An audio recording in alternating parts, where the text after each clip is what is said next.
Well, good evening, everyone, and welcome to this evening's inaugural Tall Timbers. And I'm Robert Hannon. I'll be moderating and grilling Ann here throughout the evening. So I want to welcome you all here and mention a couple of things. Of course, if you have cell phones, if you could silence those phones, that would be awesome. And I want to mention some other things that are taking part. I see some other Tall Timbers, past and future, here in the audience. So I want you to know that there are lots of great people from our community being highlighted this summer on Monday nights here. In this venue tomorrow are Meds and Life in Balance. Karen Miller and Jane LeBlond will be talking about that subject. Wednesday in this venue, Tisha Simmons will be talking about cultivating wellness through traditional healing.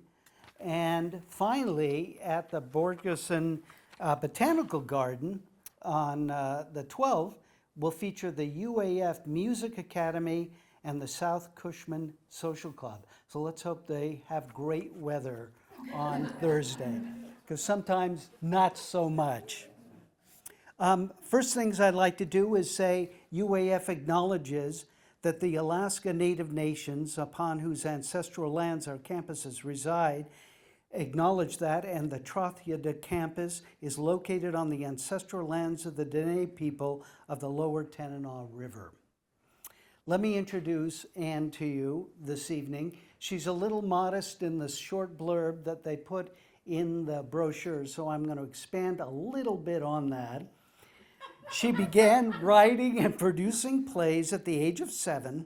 In 3rd grade, she won a plastic Madonna for a poem she wrote and has been writing ever since. Boston born and bred, she graduated from Mount Holyoke College, and about that time, she married Owen Hanley, and the couple moved to the West Coast.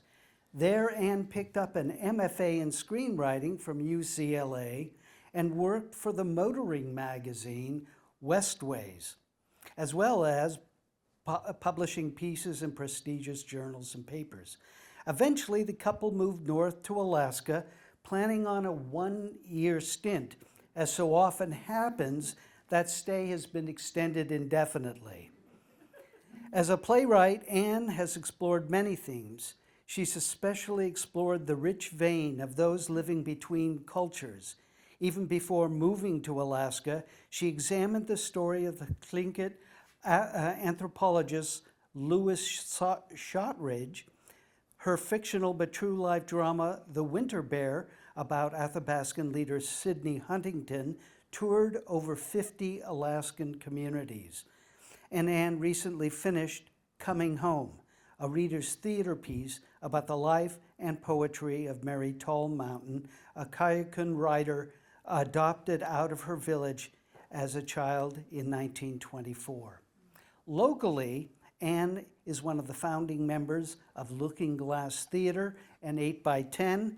She served 3 terms on the Alaska Humanities Forum Board and was the first playwright, and I believe still is the only playwright to be named Alaska Writer Laureate, serving from 2002 to 2004.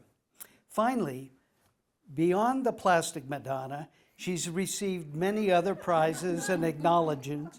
The first prize, for example, at the Alaska Native Plays Contest, the Freedom Medal for Fiction from the Freedom Foundation, Critics' Choice Award, Edward Albee Last Frontier Theater Conference, and Best of Fest Awards from the Atlantis Playmakers. There are others, but I won't go on and on. Please welcome Ann Hanley.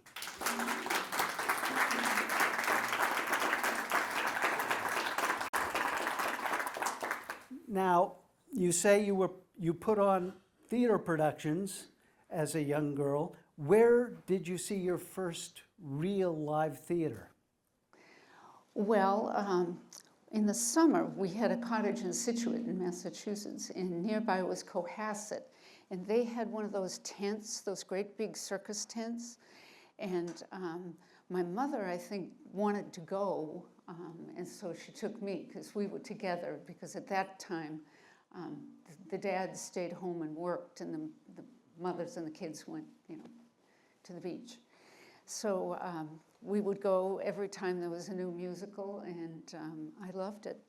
Yeah, musicals are especially, I think, attractive. Did you mount musicals as well as regular down at the basement of your house?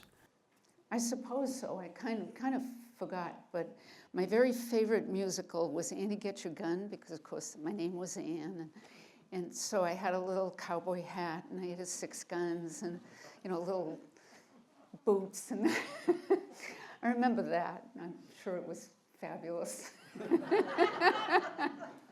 Well, now, did you draft your siblings or relatives to be in the production? How did that work? Were they neighborhood kids or family?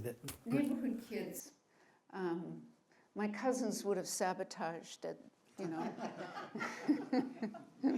Did you come from a large family?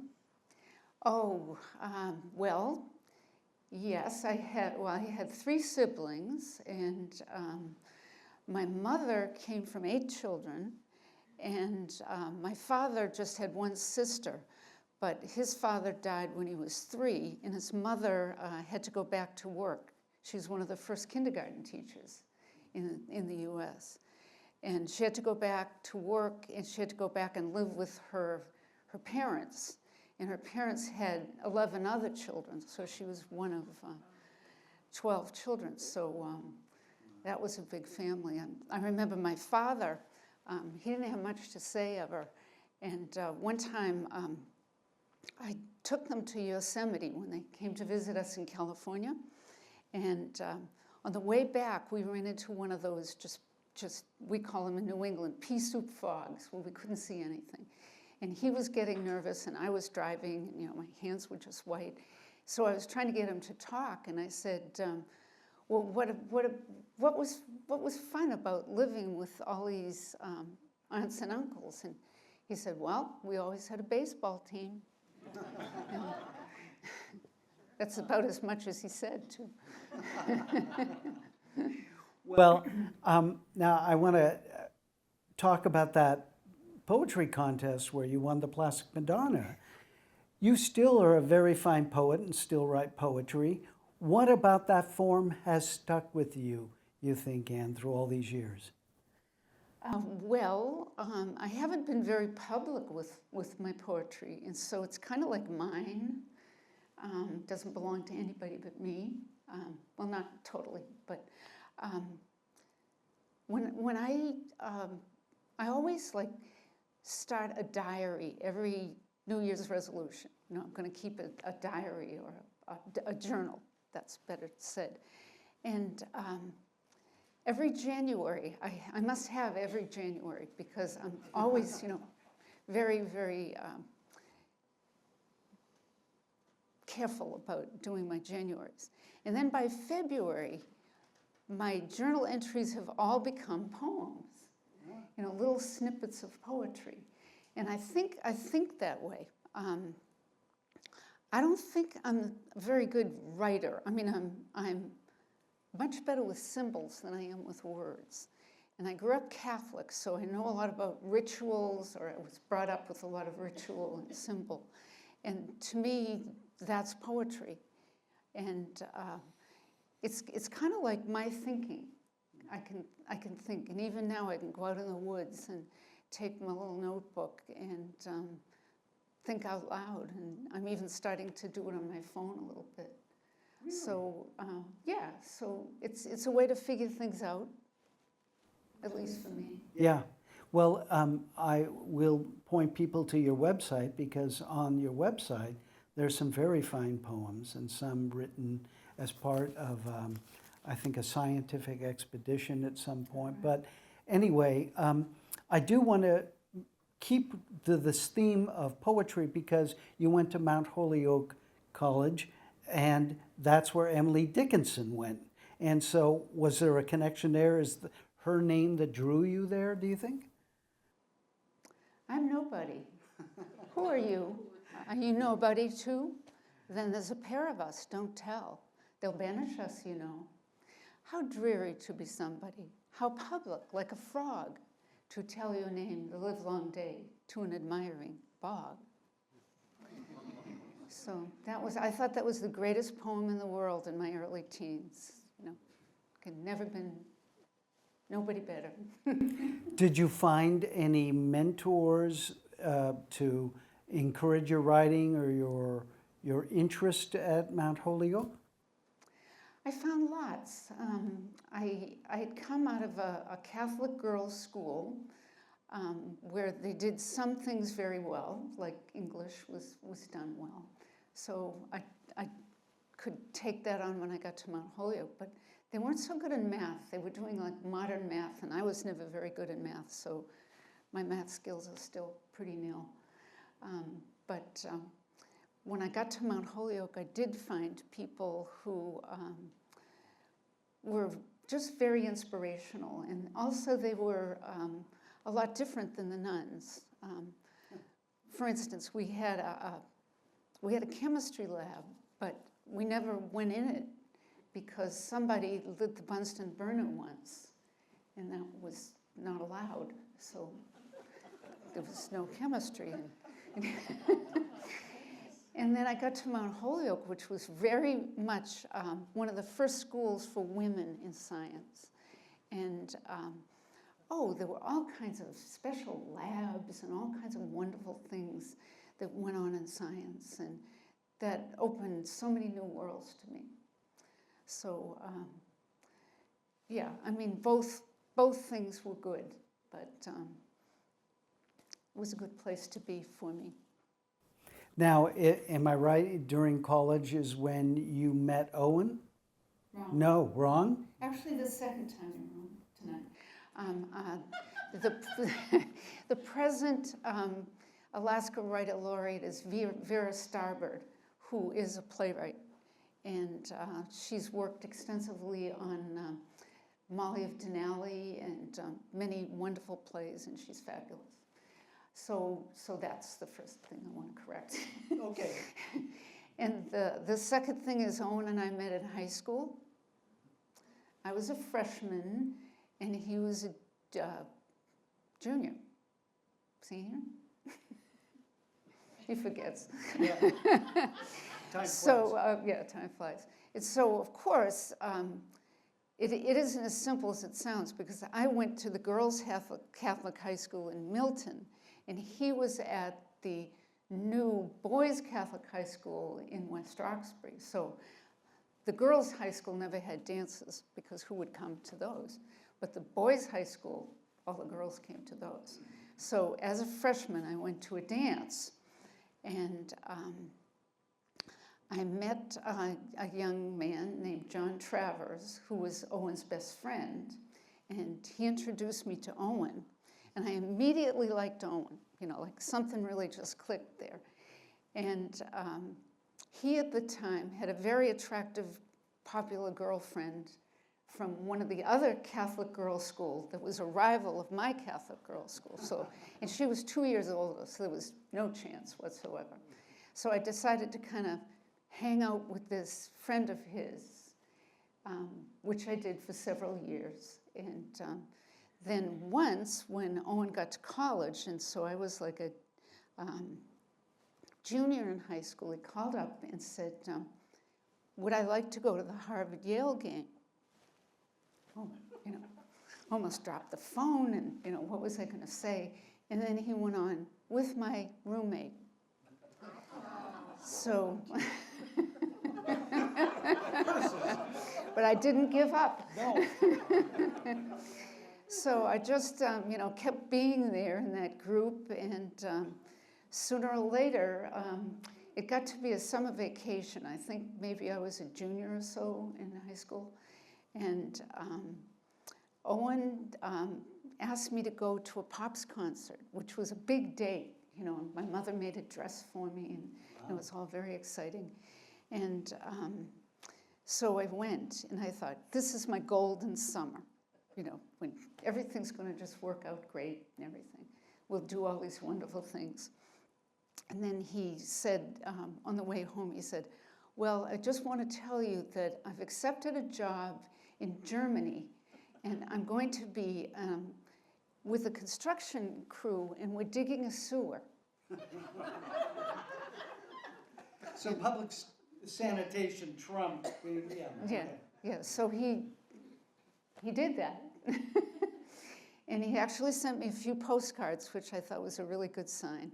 And when he came home, he brought me an art book from the Louvre, and I thought that was a very good sign. So. Well, when you married, you guys headed out west to California, is that right? Now, you went to UCLA and got a master's in screenwriting. I'm really keen. I mean, that's a storied institution in its own right for movie theater. Tell me about that experience.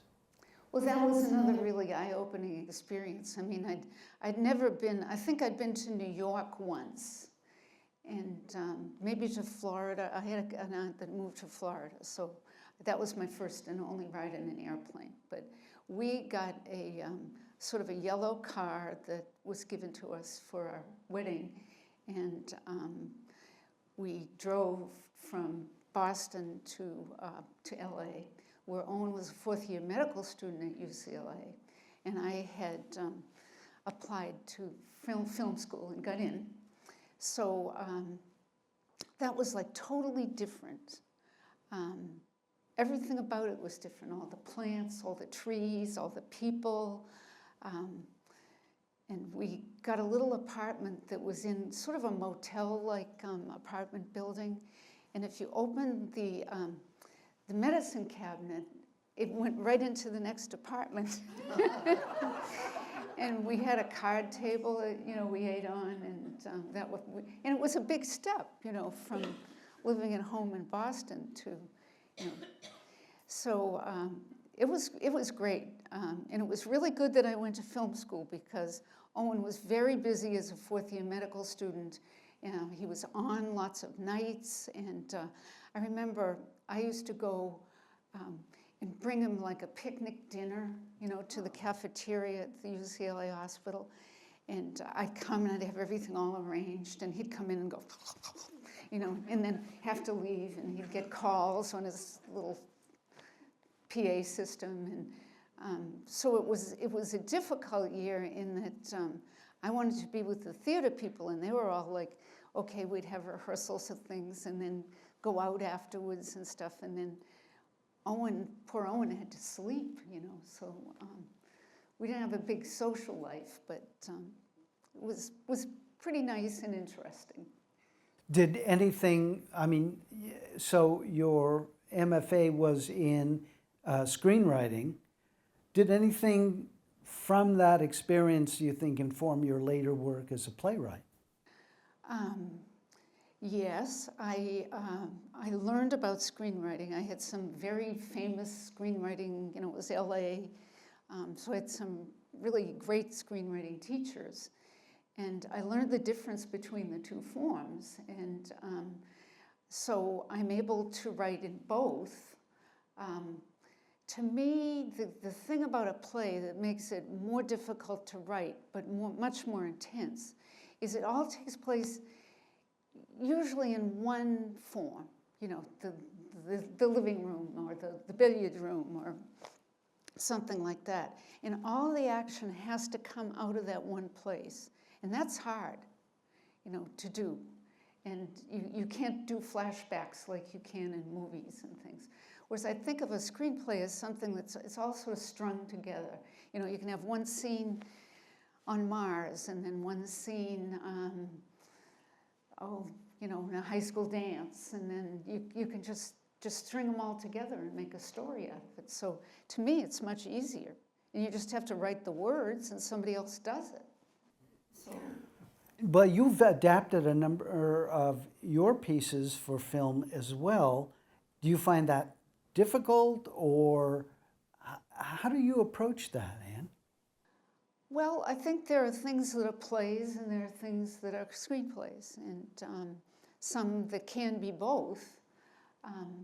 So I try to, do a screenplay as a screenplay. Like, I'm very interested in the life of Felix Mendelssohn's sister Fanny, and Fanny Hensel. And I just see like the first scene has to be a screenplay scene. And it's Felix, I'm sorry, Fanny has a little recital. And her parents were very wealthy, and all the literati of the Germany at the time came. And so Fanny is doing her little recital when this little 3-year-old, Felix, comes up, sits down next to her on the piano, and starts banging away. And that's the first scene. And so I thought, well, that's got to be a screenplay, because, that's, the rest of the story can be that way. Yeah. So sometimes I know right away, and sometimes I don't. And sometimes I, like spend months or even years on a stage play and think, no, that's a mistake. That's a screenplay. Yeah. So. Oh, well, it's fascinating, and we'll talk a little bit more about your working process, I think, in a few minutes. But UCLA, you must know some big names who went on to do other things. But do you think there's a burden in a funny way? You often hear about that LA culture as being, what did George Burns say? If you can fake sincerity, you've got it made. And so it has that reputation. Did you find it that way, or was it just all very exciting? Well, it was exciting and it was fun. For instance, all those people you see on quiz shows? Well, in my day, which is a long days ago, we were all students, and that's how you made a little money. You went down and auditioned for being on various shows, and so sometimes I see some of those people that I went to school with, like on commercials and things like that. That would be fun. Yeah. Well, at the same time you were working for, was it AAA's magazine? And I can't help but wonder, it had sort of a literary style about it, didn't it? Even though it was the American Automobile Association's main magazine. Yeah, it did. The first year I just did classes. In the second year, I was writing a thesis, which ended up to be a screenplay. It was awful. It was called Transplants, because that was about the time that heart transplants started to happen. So it was about two people, and their transplants got mixed up. And anyway. Oops.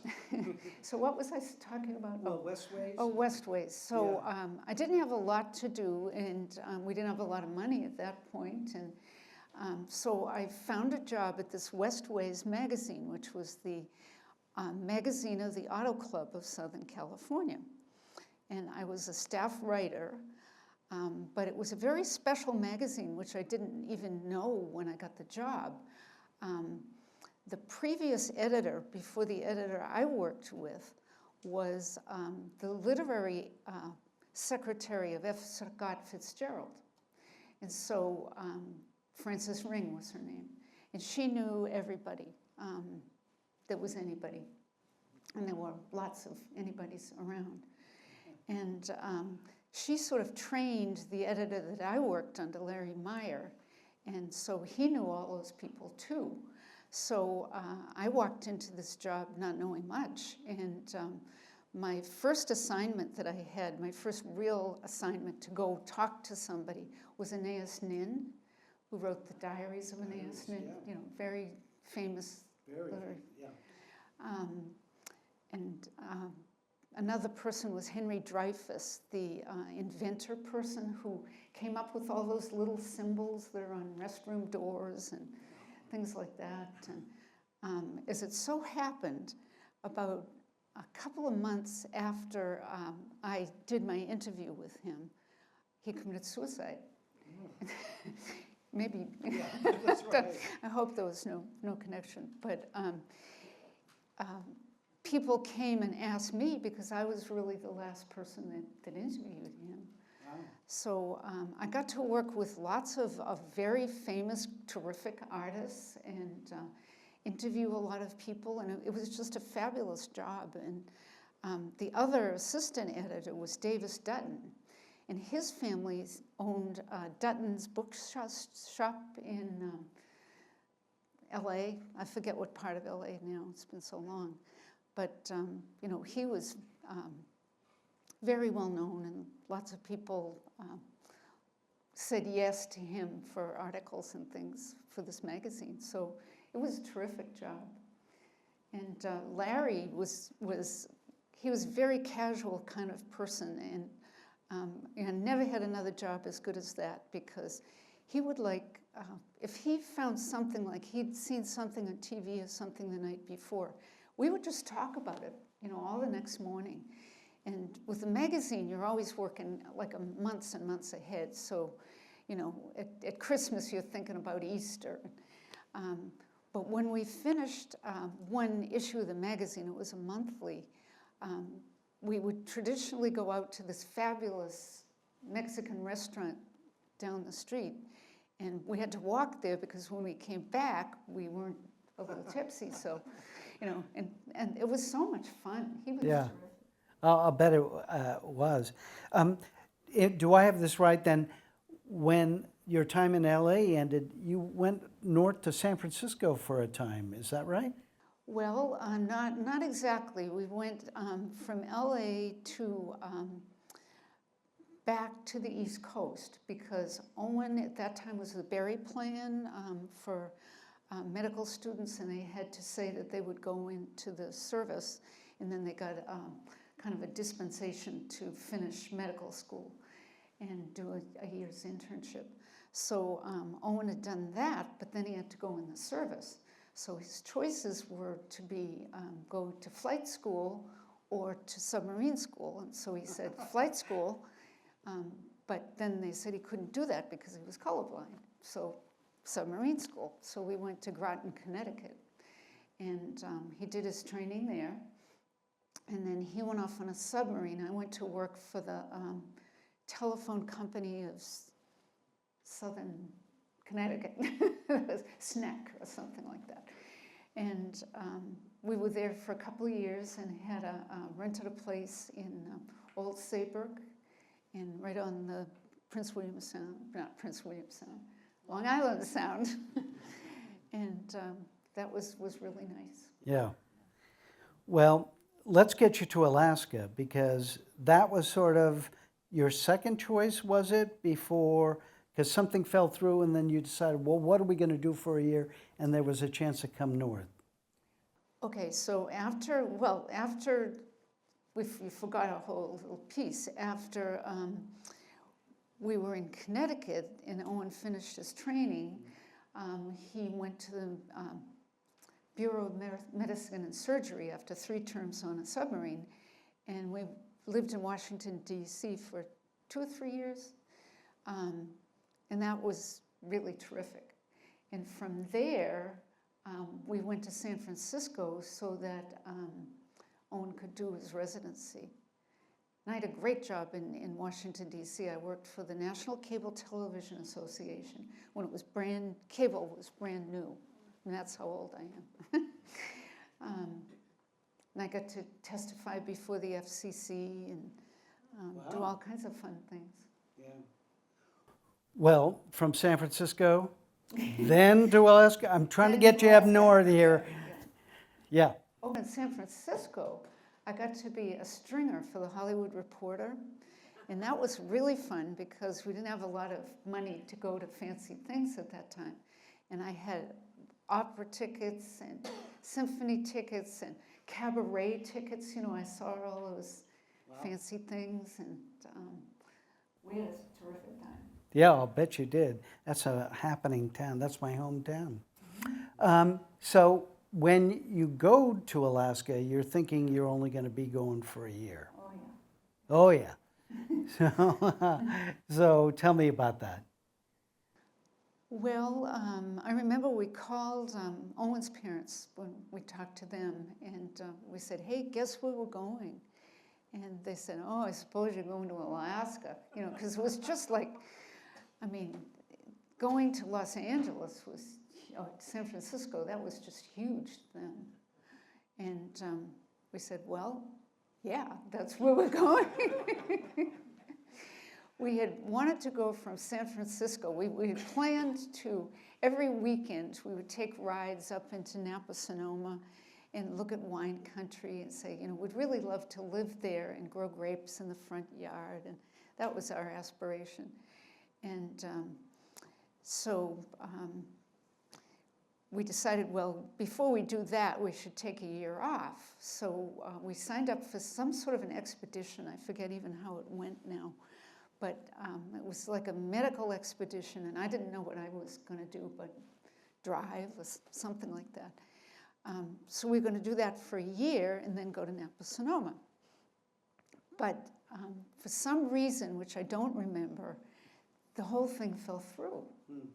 And so by that point, all of the medical residents had chosen their positions where they wanted to go. And so it was very difficult. All those good positions were filled, and we had to do something because our student loans were coming due. So Owen looked in Medical Journal, and he saw Alaska was a job with the Fairbanks Clinic, and it paid pretty well. You know, sounded really good to us. So we said, well, we can do anything for a year. So up we came. And stayed. I stayed. And, Yeah. Do you want to talk about being a TV anchor woman now? Not yet. Not yet. Okay. But Oh yeah, I can talk about that now. okay, it's up to you. But I also want to talk about your writing process as you're starting a new family. But let's go to the glamour of television. Okay, so, well, this is my story about coming to Alaska, because you all have one. I know you all, and you all have one. And it's, here's mine. So I'm working at KTVF, and they had money at the time. So they sent me to Juneau to do a story about Ruth Allman, who was Judge Wickersham's adopted grandchild or child, and she had done a cookbook. So I did the story, and I'm on my way home back to Fairbanks. I think we had to make a stop in Anchorage. And I'm in my little suit, you know, because I'm still, you know, East Coast person with my fried boots and, you know, the whole thing, my little purse. And I'm waiting in line, and there's this sort of derelict guy in front of me, and he's got, you know, messy hair, and he's got like stained work boots and old overalls on, and he's in front of me. You had to put your stuff kind of out, you know, so they could see it. I don't even think they had an X-ray machine at that point. So he had all these like messy things, like auto parts and stuff. And then he pulls out this big bag of grapefruit, and he's sort of fooling around trying to get this all in the belt. And the bag opens, and there's grapefruit falling around. He starts stuffing grapefruit back in the bag with the auto parts. And I'm there like, what am I doing here? You know, I want to go back. You know, I want to go back to the East Coast where, you know. And so as I'm doing that, the gate agent is sort of helping him, and she says, "Good morning, Governor Hammond. How are you today?" So that's my Alaska story, coming to Alaska. And it really did give me a whole new perspective on Alaska, because I thought, maybe there's more to this place. Maybe there's more to these people with who all need a haircut and, you know, don't have shiny shoes. Maybe there's something else going on here. And boy, was that ever true. So that was a lesson I learned.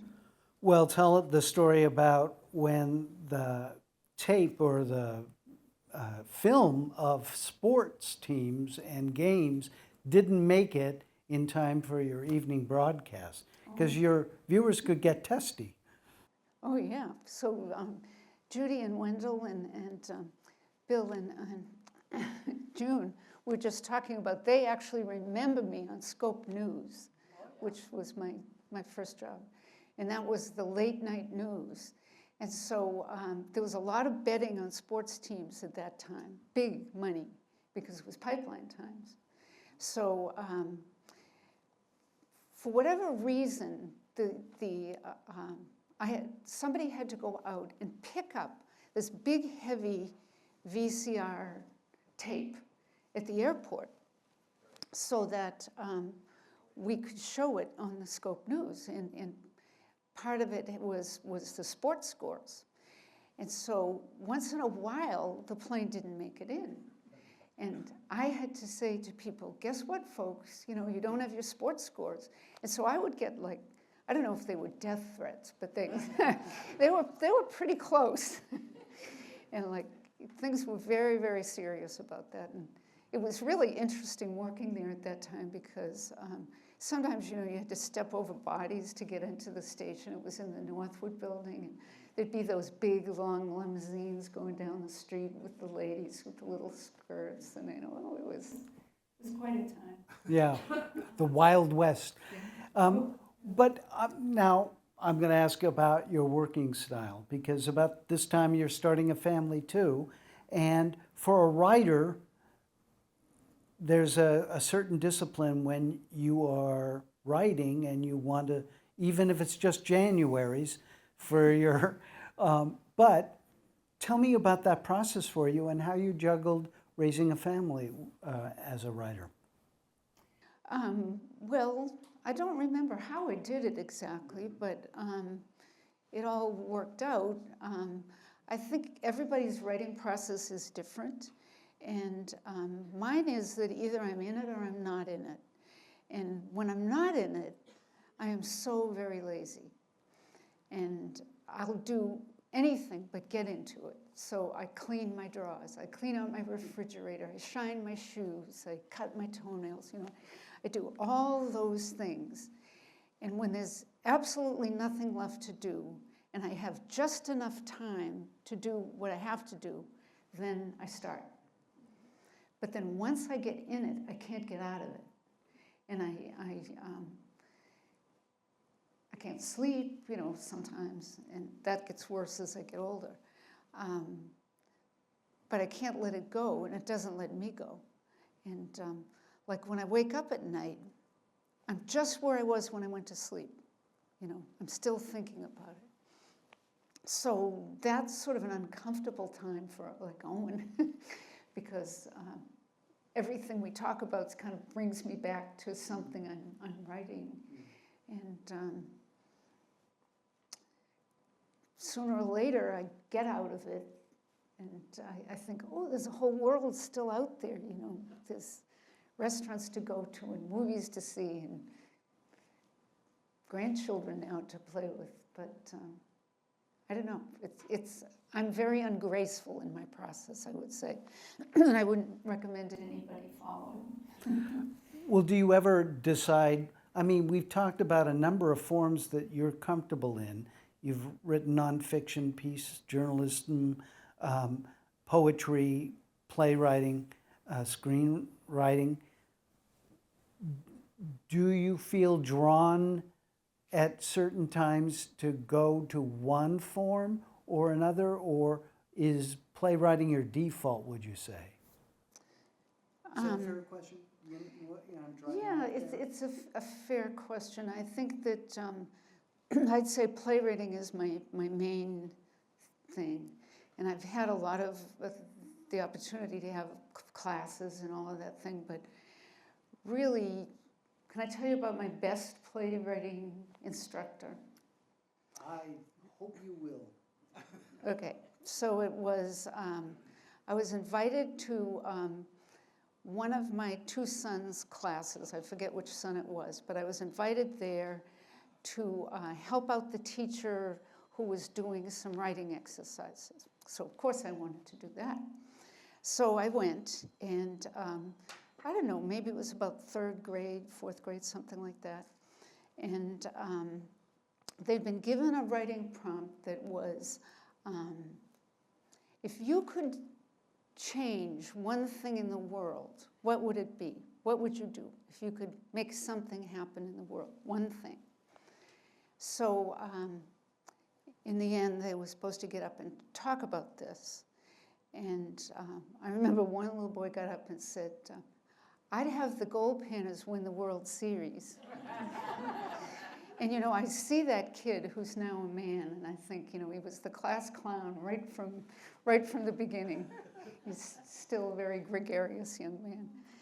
But then, you know, there were lots of things about world peace and getting rid of disease. And the only difference between like the gifted and talented kids who were all sitting together and the other kids with the gifted and talented had bigger adjectives, but there was nothing really that moved me until this ferocious little girl stood up and she said, I want to kill cancer. And we said, well, why do you want to kill cancer? And she said, because my little brother has cancer and we can never go trick-or-treating because he gets too tired. And I never get any candy at trick-or-treating. And that's why I hate cancer. And that's why I want to kill cancer. And she sat down and she didn't say another word. And I said, I want to write like that little girl. She got down underneath the words. You know, everybody had all the adjectives and she got someplace. She got down really into the big stuff, you know, the whys and the emotions and the fears. And I thought, I want to get down there. That's where I want to be pulling from that place. And it's not that I can do it or I can do it all the time, but that's what I aspire to do. Mm-hmm. And that's what characters allow me to do because, you know, I can be anybody I want to be. I can be a nun, I can be an ex-murderer, I can, you know, and try to get down into those people, to what motivates them to be who they are. And it's exhausting and it's scary sometimes, but it's also a lot of fun sometimes. Yeah. Well, on your website, you make the observation that many of your plays start with a question. And you don't look for an answer, you look for how it's discussed. Right. I think that one writing teacher, and I don't even remember which one, said, don't write what you know, write what you want to know, what you need to know, what you have to know. And that always works out better for me. And I really don't have lots of ideas, and I'm a very slow writer. And I revise, you know, way too much, spend too much time on trying to make it better. But I really have to have something that I need to know. Mm. You know, I want to put a plug in here for regional or community theater because that's where playwrights like yourself oftentimes have a chance to work out some of those questions. And you, Susie Hackett, and Peggy McDonald Ferguson, kind of a triumvirate there, really started some remarkable community theater in town. Tell me about that collaboration among them. Well, it was on a ride home from the Last Frontier Theater Conference with Peggy and Susie. And Peggy, no surprise to anyone who knew Peggy, had this whole plan worked out that we should do a contest just for Alaskan writers that would be 10-minute plays. And we could judge them, and the three of us would be the judges, and we would form a theater company called Looking Glass Theater. And we also could do like shows ourselves. So we did some of my things. We did several at restaurants, like Jennifer Jollis's movable feast, and we'd have dessert, and so it was like a price for the dessert and then the little show. And we did a number of those, and those were really fun. And then we instituted this 8x10 festival, and I'm the last one standing of the three. Peggy, of course, is no longer with us. Susie Hackett and her husband Jim have relocated mostly to Palm Desert, California, to be near their children, because Jim had a stroke and Susie's had health problems. And they're here this summer, though, but very busy, doing things.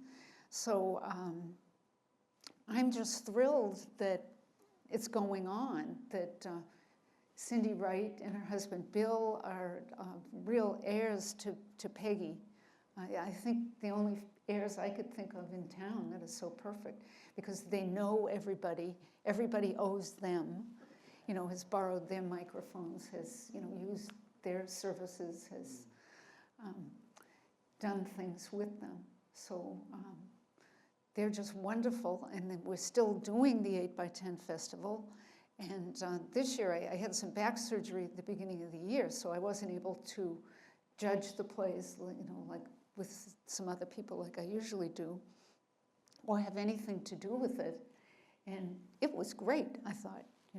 It just is going on, so I hope it continues. Yeah. Well, recently you've had I shouldn't say recently, because Louis Shotridge was a subject for one of your plays early on, but Sidney Huntington and Mary TallMountain are more recent kind of focuses for your talent. And talk, if you would, a little bit about that dynamic of living in the interstices between two cultures, and why that speaks to you as a playwright. Again, I have the question of how do you get along between two worlds? And I think for me, the two worlds that I feel like I belong to was, I grew up in quite a large extended family. The 12 children in my dad's mother's family, and the 8 in my mother's family. Had so many cousins. I had 3 siblings. And, there were always aunts and uncles and cousins around, and we had amazing family gatherings with my mother's family. The last Saturday of the Marshfield Fair would all get together, and I had an uncle who worked in the fish market, and so he would bring lobsters. We call them chicken lobsters, and we'd cook them in a big pot, and my family brought the coleslaw, and Irene brought the potato salad, and Cora brought I don't know what she brought, tomatoes, and everybody brought something, and we had a feast, and then after the feast we sang and we danced, and there was a lot of drinking, not the kids, of course, but not knowingly anyway. Yeah. But it was wonderful. It was a great way to wake up, and I know when I would be driving home with my parents, my mother would say, "Go to sleep," because it'd be really late. And I never could sleep because I never wanted that day to end. And when I got to Alaska, I think first I found the story of Louis Shotridge. So he was a young Tlingit man whose father was one of the last traditional chiefs. And the culture was kind of not doing well at that time. And some of the really important pieces of the culture were being sold. And Louis's father was an alcoholic, and some anthropologists came through Haines at the time and met Louis and decided they'd bring him back to Philadelphia and train him to be an anthropologist, which they did. And he came back to Haines, and he collected some of the last important pieces of his culture. And for that, he was really an outcast in both worlds, because he took you know, he facilitated the taking of those pieces out of the culture. But on the other hand, if he hadn't, many of them would have been destroyed. So I thought this was a really terrific, dramatic story because he was doomed to no matter what he did. You know, he was hated by many of the people. I mean, he still can't even be discussed in some areas. And also, if I can just move forward to the Winter Bear Project, because that's a very sensitive subject, suicide, and it's handled in such a, I would say, sensitive way, but a powerful way with imagery and evoking many Native elements. And you took that on the road. Talk to me about taking it up and down the Yukon. Okay, well, first I want to say that the reason I was talking about my extended family is when I came to Alaska and saw Native people, that's what they do. I mean, they have extended families. They all know each other. They all, everybody's like, when I brought the Mary TallMountain script up to Nulato just in early May, and I asked people to raise their hands if they weren't related to Mary TallMountain. And hardly anybody raised their hands. You know, they were all related to her. So I think that the warmth and the security that I felt in my own family, I saw in Native people. And I didn't see in the wider culture that I thought, well, everyone's into science and proving things, and well, you want to be famous. If you're a writer, then you have to have something on Broadway. And I got more out of taking the Winter Bear to Native villages and having people come up to me afterwards and saying, "I'm that kid. I'm that kid who was thinking about suicide." And you know, it was just very powerful to. But there are challenges because every venue is going to be a little different, and you have to bring the cast and the production crew. So it's no minor feat. No, and we were, for many places, we were the first ones that brought sets, costumes, sound, lights. And it was expensive, and we had to raise a lot of money to do it. And we spent all the money on doing it. But they appreciated it. And so many people knew Sidney and told me stories about Sidney. And then, of course, when Sidney came to the shows, and it was Sidney that was behind me for those shows, because I didn't have anybody behind me with the Louis Shotridge show. We did that at University of Alaska Anchorage. They put on a great production of it.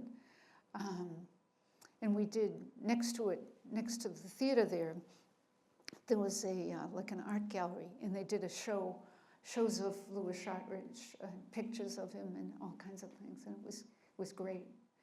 And boy, in rural Alaska, I mean, we slept on the floor in the gyms, and then we performed in the gyms, and we just set up like sort of a little curtain for a set, and that was it. And kids stomped around, and at first I was like, oh, you know, this is terrible. But I got used to it, and that's the way it is. And those kids, I remember saying to one mother early on, she came in and I said, you know, there's some very difficult parts of this play that might not be suitable for a young kid. And she said, our kids know all about those things, unfortunately. And she walked right in, and I never worried about it again. Yeah. But when you talk about that, you know, I think of the Globe Theater for Shakespeare, all those groundlings and everything. It must have put a raucous atmosphere there too. So there's something vital about theater when it's in that kind of community setting, I think. Well, talk to me about Mary TallMountain and how, because I'd heard her name, but I had never encountered a poem by her, and I was quite moved by the production you put together. Well, thank you for coming. That was great. You and everybody came. Lots of people came. So I wanted to do something different with that, because people would say, oh, can we do the winter bear in our village? And it really couldn't be done. I mean, you know, you needed a cast that was going to memorize lines, and you needed to be able to really hear the words, and you needed all the stuff we brought. So it really wasn't suitable for a village to put on by itself. So I wanted to do something that was. And when I was state writer, I did an anthology of Alaska writing, and I kind of discovered Mary TallMountain because I didn't know anything about her. But she was a woman who at that point was living in the Tenderloin in San Francisco, and just wrote some amazing poems that were suffused with Athabascan, I don't want to say philosophy because that's not the right word, but spirituality isn't the right word. I don't know the right word, but with the way of life, of living in an Athabascan community. And she herself, Mary TallMountain, so she was born in 1918 and she died in 1994. When she was 6 years old in 1924, she was taken away from her village, adopted out because her mother had TB. And it was the village council and people in the village that had to decide what to do, whether to leave her there with her parents or, well, her mother. Her father was never in the picture.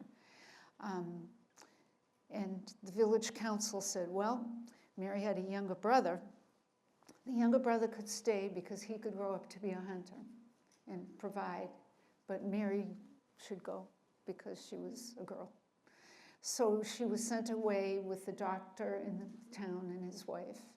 And he was in whatever was the iteration of the Indian Health Service at that time. I think it was pre-Indian Health Service. And he went to all kinds of villages in Alaska, and she went with them. And they ended up in California, and was very unfortunate. She was abused as a child, sexually abused. And she did what people do in those circumstances. She thought she wasn't worth anything, and she acted that way, and had the problems that people who think about themselves that way have. So she put herself back together, and she became just a real helper of people in the Tenderloin. She joined the Secular Order of St. Francis and helped people, and just was a terrific person, and continued to write because it was writing in her native culture that saved her, really. She came back to Alaska when she was in her 50s and visited Nulato again, and that was amazing, wrote about that. So what I wanted to do was to have a reader's theater of her poems that people in a village could do. So they could just read them. They didn't have to memorize. They didn't need costumes or props or anything. They could just do it. And so I've wrapped kind of a story about her life around of her poems. So we have about 20 poems, and then lots from her diaries and her essays, because when I was trying to write about her life, that she wrote much better than I ever could. You know, she's a really, really good writer, and I recommend her to you. Remarkable. Well, would you share a poem by her? I mean, it's always so wonderful to hear her voice, and I was, like I say, deeply moved by it. Sure. Well, I just happened to have You just happen to have it. Funny you should ask. Oops, wrong part. No, this is it.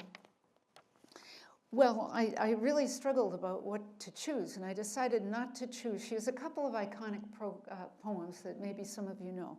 One is called There Is No Word for Goodbye. The other is The Last Wolf.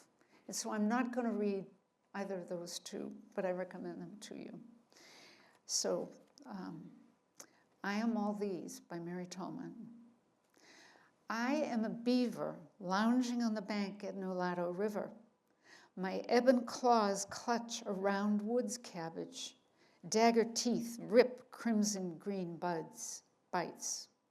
Nut brown eyes watch Indians paddle upriver in a dory. I am the rough spruce paddle.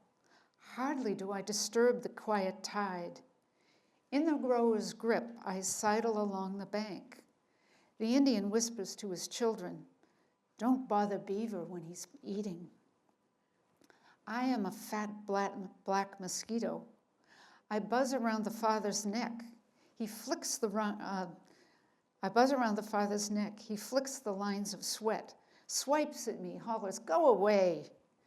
Sun hangs, a bloody flower. Scorched willows wait sadly for rain. I am a snowflake.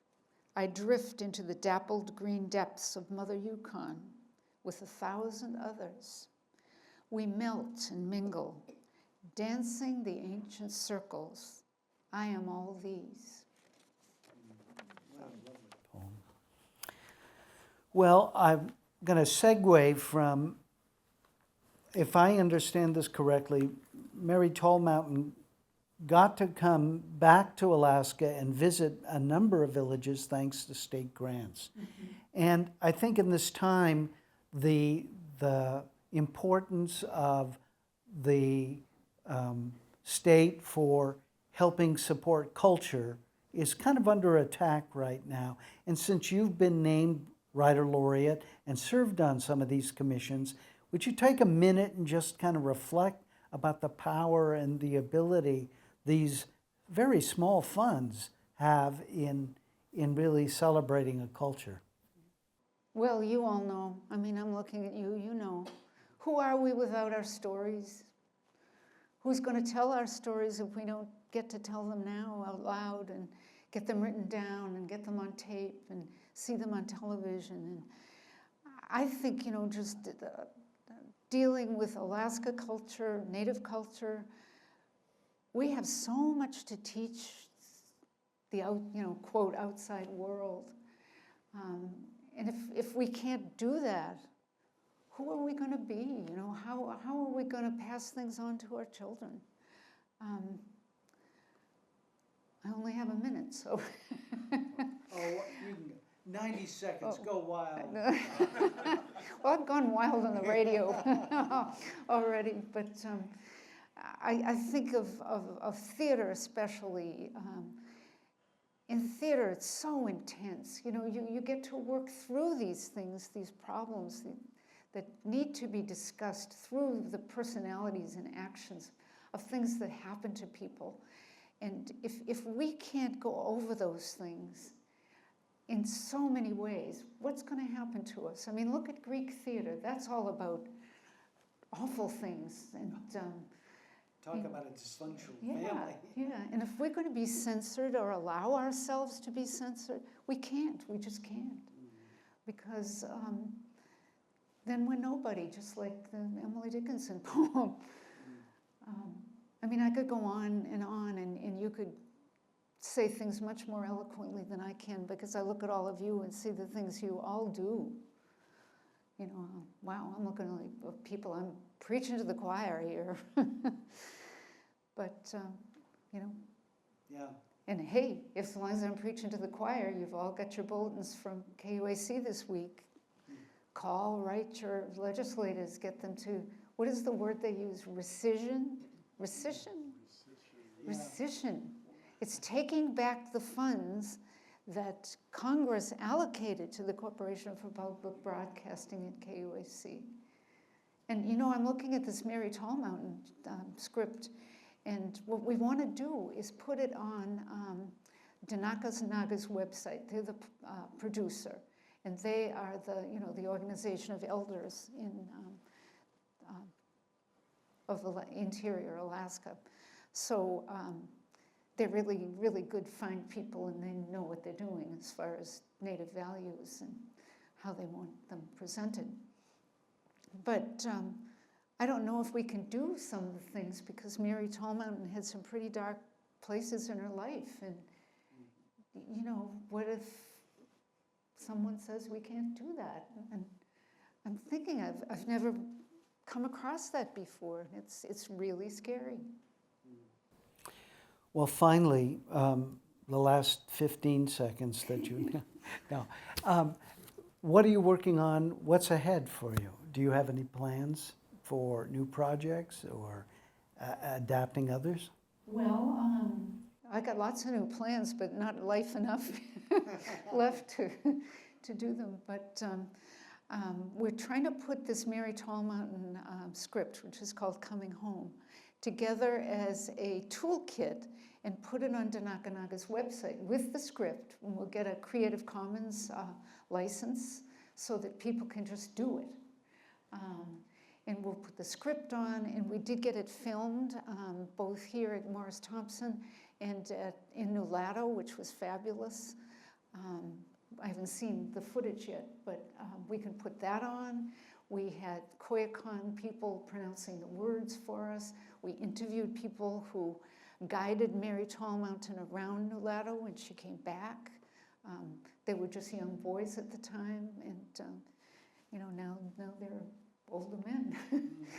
So we were able to do all that, and we're going to have a biography of her and a timeline of her life and all sorts of things.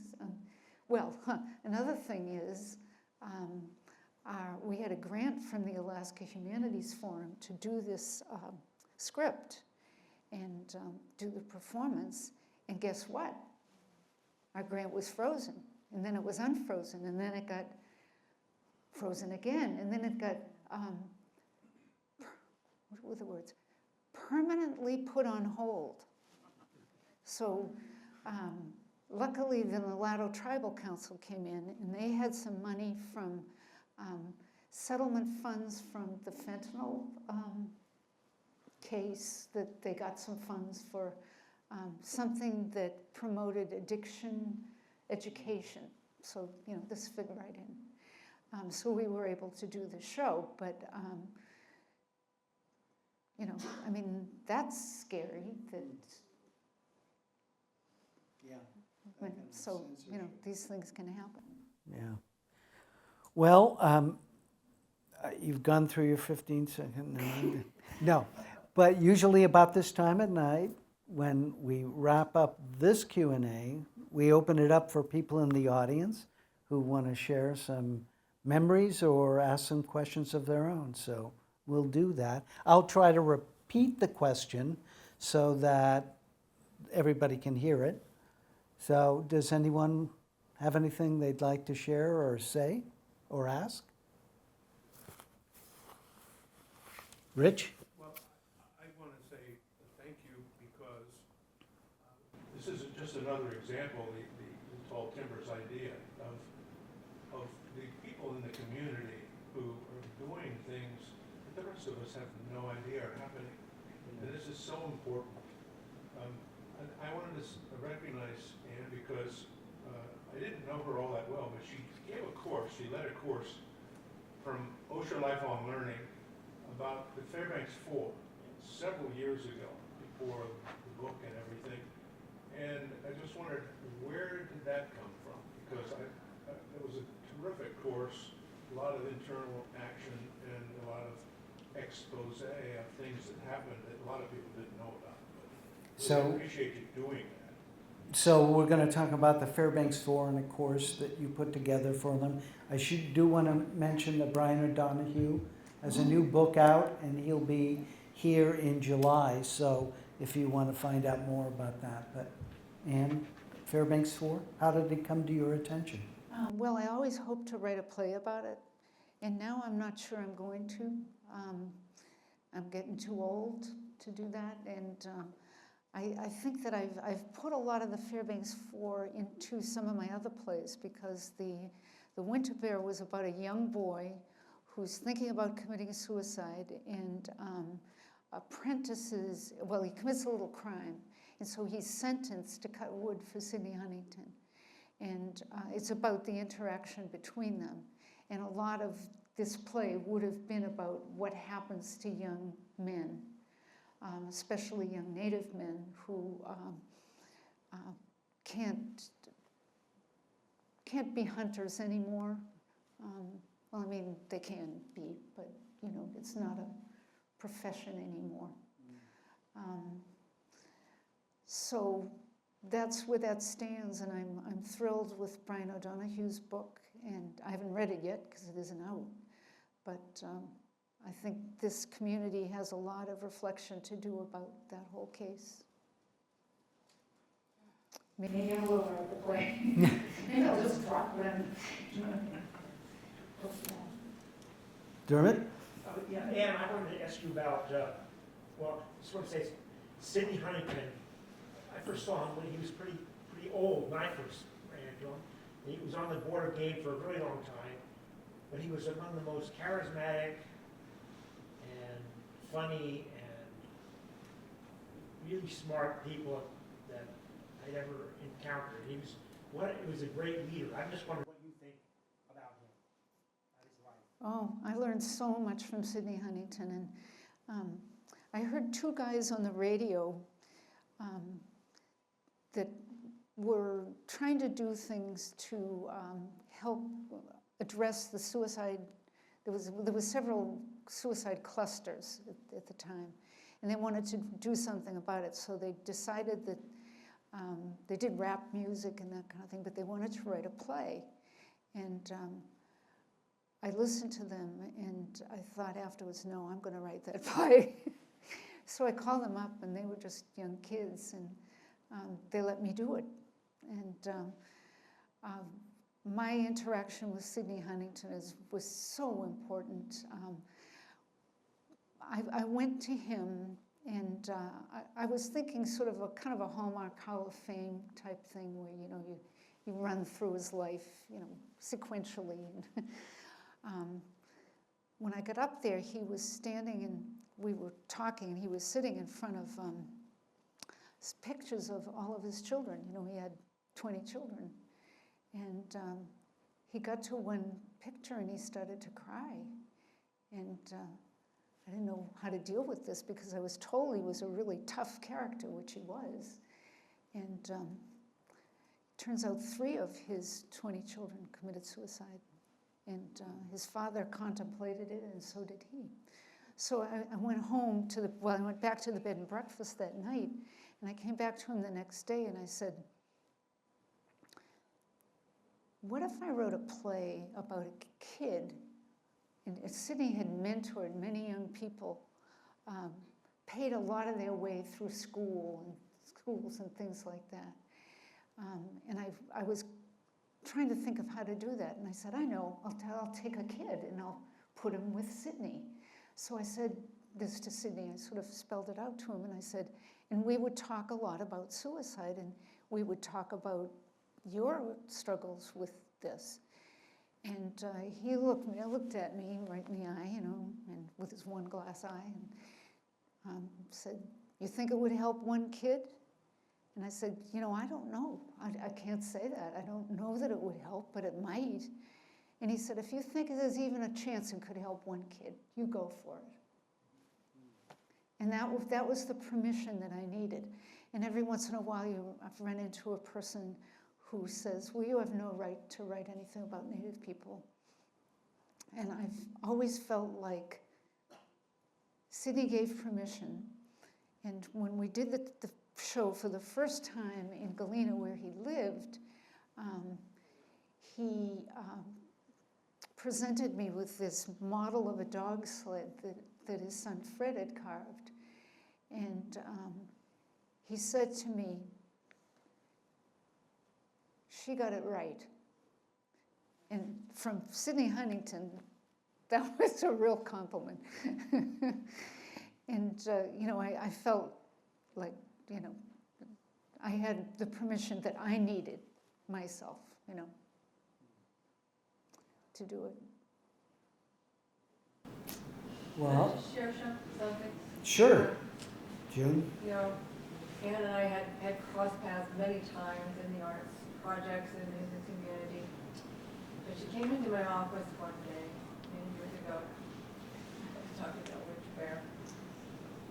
And she had her ideas of where she wanted it to go, and how, and the schools, and all of this, and everything. But she was talking about the arts I was misunderstanding her and saying, well, there's FDA and there's this and that, and the university had given her all the theater connections, and she just continued to say over and over after every bit of our conversation, but I want it to be done through the Arts Association.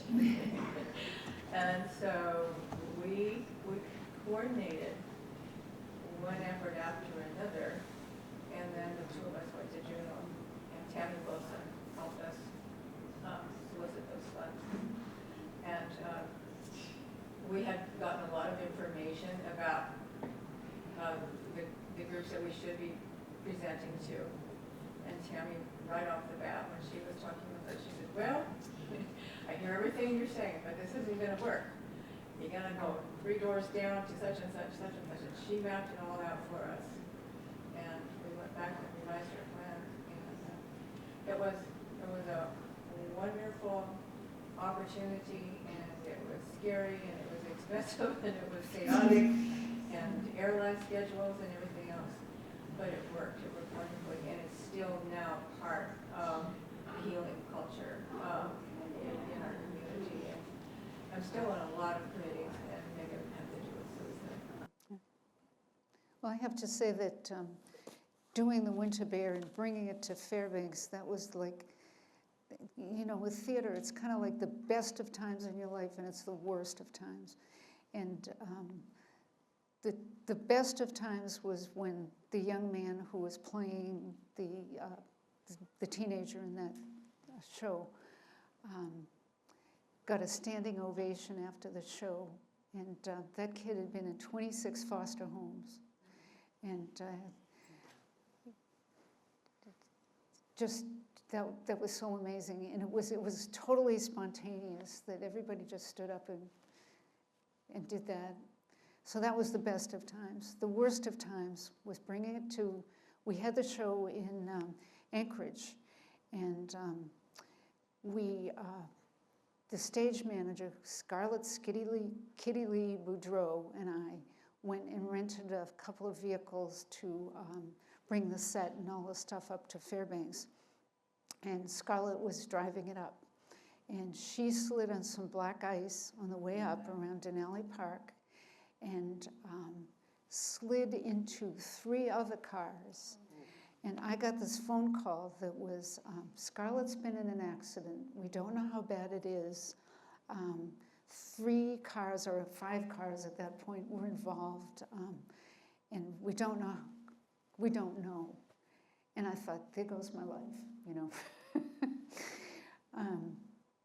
It turns out that Scarlett had been, among other things, in rodeos. And she knew how to ride a bus car that was out of control. And she did slide into other cars, and a few of them got off the road, and one she did collide with. The set was destroyed, but Scarlett was okay. All those people were okay. We called up June, and June put, I think it was Carrie Seward and several other people onto it. And we borrowed stuff, and we got stuff from the dumpster, and we had a set. And so, it was amazing. And I have lots of stories like that, and it was incredible. The show must go on. Oh, yes. Yeah.